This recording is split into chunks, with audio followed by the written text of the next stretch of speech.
I'm Christina Aguayo in Dallas, and here are your top stories. Orange County Judge Elaine Barber released a convicted sexual predator with a history of attacks on women, setting him loose on a $9,500 bond, even though prosecutors begged her to keep him locked up.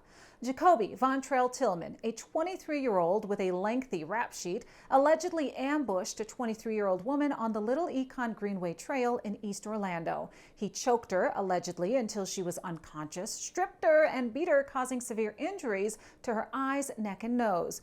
The victim, who had been hospitalized, described the assault, saying that he tried to murder her. Surveillance video captured Tillman tossing her clothes over a fence before going into a nearby home.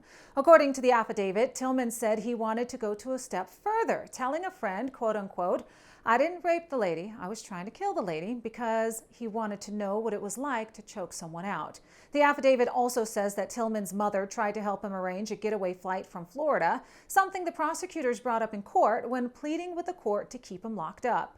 In 2022, Tillman was convicted of battery for attacking another female jogger on the same trail. He served 1 year in prison and has served stints in Orange and Volusia County jails for similar violent crimes. However, Judge Barber set him free 2 days after his arrest without conditions like an ankle monitor or trail ban, saying, quote unquote, "Don't mess up or else." Orange County Sheriff John Mina blasted the release as atrocious, saying Tillman should never have been released and vowing to fight for the victim's justice. He's being charged with attempted sexual battery with a deadly weapon, battery by strangulation, attempted first-degree murder, and false imprisonment. The Centers for Medicare and Medicaid Services, or CMS, have confirmed that $1 billion taxpayer dollars were given to illegal migrants via Medicaid, meaning free health care for illegals. CMS Administrator Dr. Mehmet Oz said investigators found that the money was siphoned to illegal immigrants through Medicaid loopholes in Democrat-run states, saying, quote,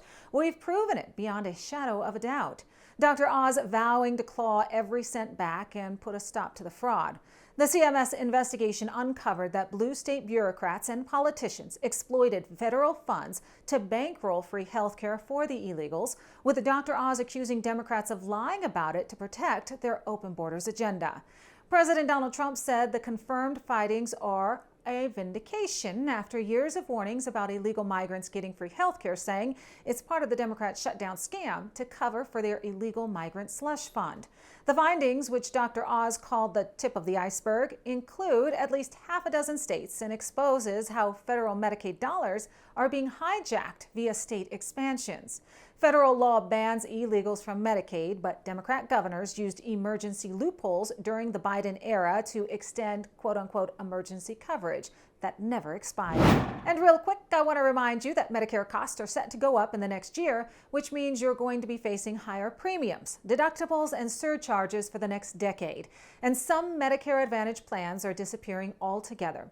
If you're a senior and you're tired of dealing with the nonstop calls and texts, or maybe find this entire process overwhelming, don't quit just yet. Because if you don't take a look at your options, you could be paying much more than you have to, or even lose out on coverage altogether.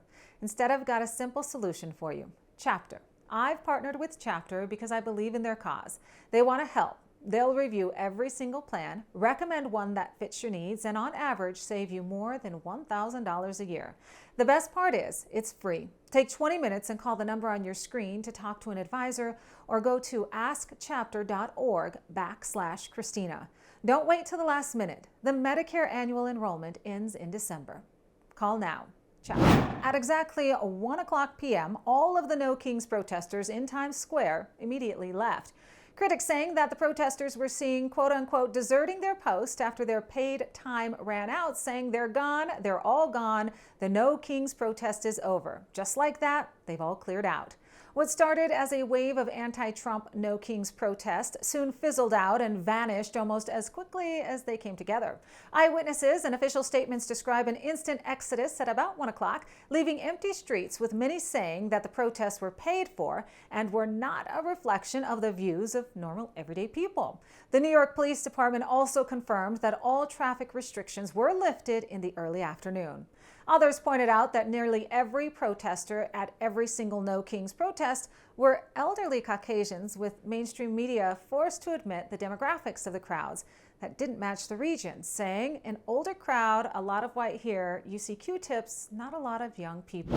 No Kings protesters were holding up signs over the weekend labeling California Governor Gavin Newsom, New York's Zohran Mamdani and AOC, Bernie Sanders, and Governor J.B. Pritzker as Antifa. Antifa has been designated a terrorist organization and uses violence and threats to get their message across.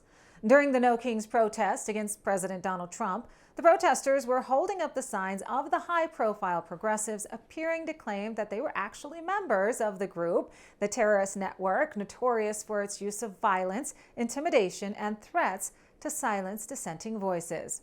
Critics saying the protesters are making ads easy come the midterm elections for pointing out politicians that are anti-American. That's what you need to know. In Dallas, Christina Aguayo.